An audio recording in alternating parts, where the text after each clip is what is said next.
A very surprising WWE release was just confirmed on social media. We're going to talk about that, plus so much more news right here on The Ango Show. Yes. Ladies and gentlemen, welcome back to The Ango Show. You might want to subscribe. You don't want to miss videos like this. We're going to kick things off talking about Finn Balor. He revealed on social media that he has re-signed with the company, and that means WWE has finally re-signed one of their top stars under the Endeavor TKO era. Now, this is very interesting because a lot of people have been wondering, well, are they going to re-sign guys like Finn Balor and guys like Seth Rollins and Drew McIntyre?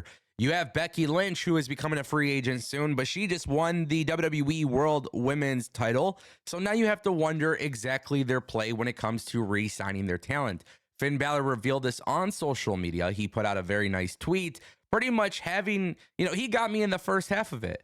He wants to thank WWE for 10 incredible years, and then he ain't going anywhere. And that's exactly what I like to see. I know a lot of people want to see Prince Devitt show up in AEW, but quite frankly, I'm a very big fan of Finn Balor's work. And for the last year, I have been fantasy booking the idea of Finn versus Damian Priest for the world title, and I feel like we might actually be getting that. So as a fan of Finn Balor and as a fan of his work, I'm glad to see that he is staying with the WWE. The streets are saying that he's got a long-term contract with big money.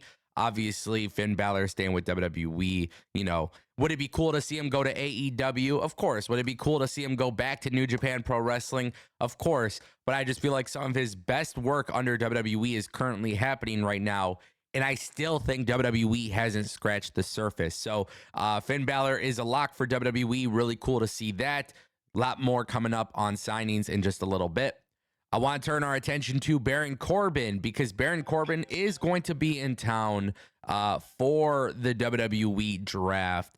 And this is very interesting. PW Insider has reported that Baron Corbin will be at SmackDown this week and next week's Raw. However, it is unclear whether or not he will be called up. Now, keep in mind, Baron Corbin and Braun Breaker were tag team champions in NXT.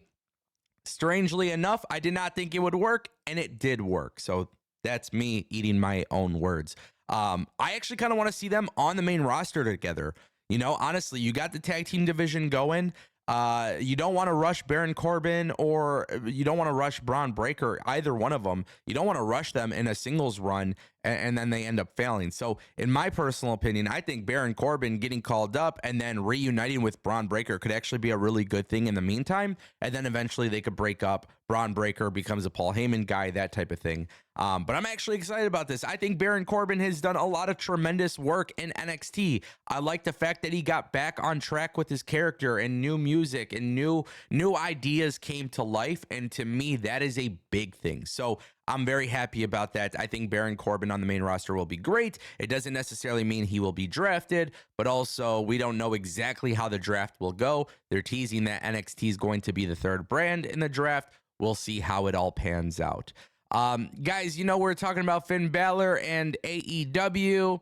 We got to talk about Tony Khan looking to sign more free agents. Fightful Select has reported that AEW is looking to sign potential free agents this summer. It was added that Finn Balor's name was on the list they were looking at before he signed the new WWE deal. Also, Dave Meltzer has noted that AEW does not plan on stopping with free agent signings, and they're obviously very interested with this crop of talent that are becoming free agents. And look, whether you like AEW, whether you don't like AEW, whether you're a tribalist or not, I think the best thing here to acknowledge is that AEW being in the mix, and we can never forget this, but AEW being in the mix allows talent to get paid more money regardless of what company they go to, because now WWE has a challenge. WWE has to acknowledge the fact that, hey, if I don't sign Drew McIntyre, if I don't sign Finn Balor, if I don't sign Becky Lynch, what's to stop them from going into AEW, becoming Prince Devitt, Tyler Black, Drew Galloway, and Rebecca Quinn? This is something that you actually have to openly acknowledge, because at the end of the day, if WWE doesn't offer them the money in the terms that they're looking for, if WWE isn't offering them the creative fulfillment that they desire, then look, AEW comes around and says, hey, we got the money, we could do it. That is huge. But if AEW, just by existing, allows WWE to say, no, no, no, no, no, we love you. We don't want you to become Rebecca Quinn. We don't want you to become Prince Devitt. We don't want to see Drew Galloway. We want Drew McIntyre. We want Becky Lynch. We want Finn Balor. We're going to give you the money. We're going to give you what you're looking for. That is a huge win in itself for the pro wrestling industry. It doesn't matter how bad creative or good creative these companies are. It doesn't matter. The reality is that simply by their existence, it is a good thing for everybody involved. And for Tony Khan, I do expect him to go after free agents. I do expect Tony Khan to be in the mix. I think Tony Khan has a bloated roster. I'm not going to shy away from this. I think when you have a bloated roster, somebody comes in, somebody else fizzles out. And we have seen this tremendously impact Jay White and other talent. My point that I'm making, though, is that overall, for the health of the industry, if Tony Khan is pursuing free agents, it is good for the free agents themselves. And that is something I'm a big believer in. But now I have to wonder if Tony Khan will make a very big offer for this gentleman. Cameron Grimes has been released by the WWE.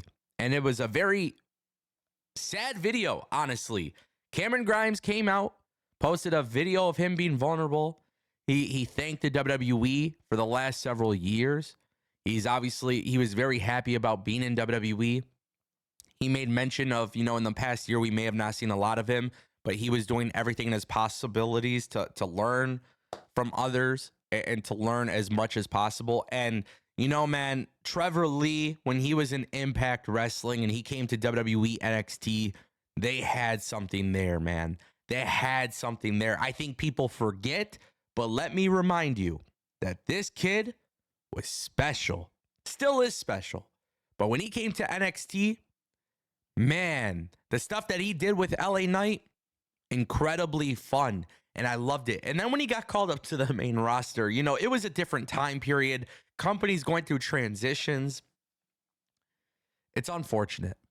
It really is unfortunate. And look, I'm not saying Cameron Grimes is the biggest name in pro wrestling, but what I am saying is this guy does two things very well. He's a very good character. He is tremendously talented with character work. Maybe people don't give him credit for it, but trust me, if you watch, you can tell that this kid is very talented with character work. But secondly, he's just a freaking good wrestler. Now, I don't know Cameron Grimes personally. I'm not going to act like I know Cameron Grimes personally. But when I see that video, I think very highly of somebody who puts themselves out there in that way. I want this kid to win. I want this kid to succeed. I want Cameron Grimes to get good money and to be on TV. And I just got to put it out there. If AEW doesn't sign Cameron Grimes, maybe for ROH, making him a big part of ROH, whatever it may be, right? There are two matches I need to see happen. In TNA Wrestling, you can make this happen. I want Cameron Grimes versus Speedball Mike Bailey, and I want Cameron Grimes versus Mustafa Ali. And what I would love to see is for Cameron Grimes to go do his thing outside of WWE and to show WWE why they regret releasing him. That's what I want to see. I have a lot of respect for this guy as a talent, as a performer. Really good. I don't feel like he was ever given the chance. And that is why I hate WWE releases so much, because half the time I feel like there's something there and people aren't given that opportunity. And at one point, it seemed like they were going to give him that opportunity, and it never happened. Ladies and gentlemen, that is the Ango Show.